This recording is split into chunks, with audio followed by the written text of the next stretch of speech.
صدف جس نے عہد کیا تھا کہ وہ بلال عبداللہ کو کبھی جوائن نہیں کرے گی، آج وہی صدف مجبور ہو کر بلال عبداللہ کو جوائن کرنا چاہے گی۔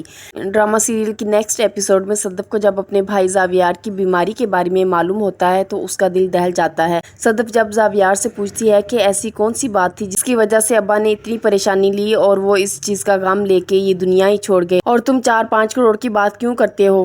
آخر اتنے پیسوں کی ضرورت کیوں پڑے گی؟ لیکن زاویار کچھ بھی بتانے سے انکار کرتا رہا۔ آخرکار صدف اس بات تک پہنچ جاتی ہے کہ کوئی مسئلہ تو ہے زاویار کی رپورٹس میں، جس کی وجہ سے زاویار بھی بار بار کہہ رہا ہے کہ اسے 4-5 کروڑ کی ضرورت ہے۔ صدف جب زاویار سے اس کی رپورٹس کے بارے میں بات کرتی ہے تو زاویار صدف کو آہستہ سے کہتا ہے کہ امی کو بتانے کی کوئی ضرورت نہیں ہے، اگر امی کو پتہ چلا تو وہ ٹوٹ جائیں گی۔ صدف کو اندازہ ہو جاتا ہے کہ اس کے بھائی زاویار کو بہت بڑی بیماری ہے۔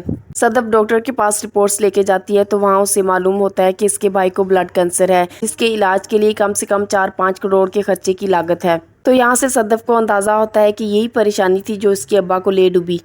اس کے بعد صدف اپنی امی کے پاس جاتی ہے اور کہتی ہے کہ میں بلال عبداللہ کو جوائن کرنا چاہتی ہوں۔ صدف کی ماں کہتی ہے کہ تم تو بلال عبداللہ کو جوائن کرنا ہی نہیں چاہتی تھی، تو پھر اب تم نے یہ فیصلہ کیوں کیا؟ صدف اپنی ماں سے کہتی ہے کہ ابا تو مرنا ہی نہیں چاہتے تھے، پر مر گئے نا، تو یہ زندگی بھی ہمارے مطابق نہیں چلتی، ہمیں اس زندگی کے مطابق چلنا پڑتا ہے۔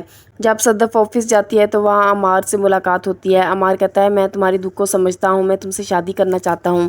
صدف عمار سے کہتی ہے کہ تمہارے پاس اتنے پیسے ہیں؟ اس بات پر عمار والیٹ سے پیسے نکالنے کی کوشش کرتا ہے، تو صدف اسے وہیں پر خاموش کروا دیتی ہے اور اسے کہتی ہے کہ میں تمہارے والیٹ میں موجود پیسوں کی بات نہیں کر رہی، تمہاری اوقات کی بات کر رہی ہوں۔ عمار اس بات کو سمجھ نہیں پاتا اور کہتا ہے کیا مطلب ہے اس بات کا؟ صدف کہتی ہے کہ مجھے 4 سے 5 کروڑ کی ضرورت ہے، تو عمار پریشانی کے عالم میں کہتا ہے کہ وہ اتنے پیسوں کا کیا کرے گی؟ صدف جو کہ عمار کو جواب دیتے ہوئے کہتی ہے کہ میں موت سے اپنے باپ کا بدلہ لوں گی۔ عمار اس بات کو سمجھ نہیں پاتا کہ صدف آخرکار کیا کہنا چاہ رہی ہے۔ صدف اپنے بھائی زاویار سے کہتی ہے کہ میری آنکھوں میں دیکھ کر یہ مت سمجھنا کہ میں موت کو جیتنے دوں گی، میں وعدہ کرتی ہوں کہ میں تمہیں موت کے منہ سے بھی باہر نکال لاؤں گی۔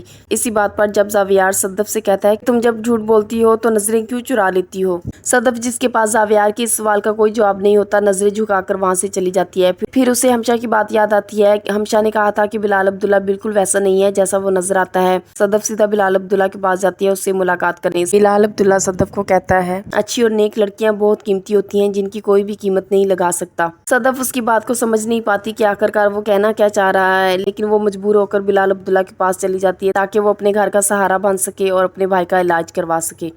یہ تھی سن میرے دل کی کمنگ ایپیسوڈ۔ مزید ویڈیوز کے لیے چینل کو سبسکرائب اور بیل آئیکن کو پریس کرنا مت بھولیے۔ شکریہ۔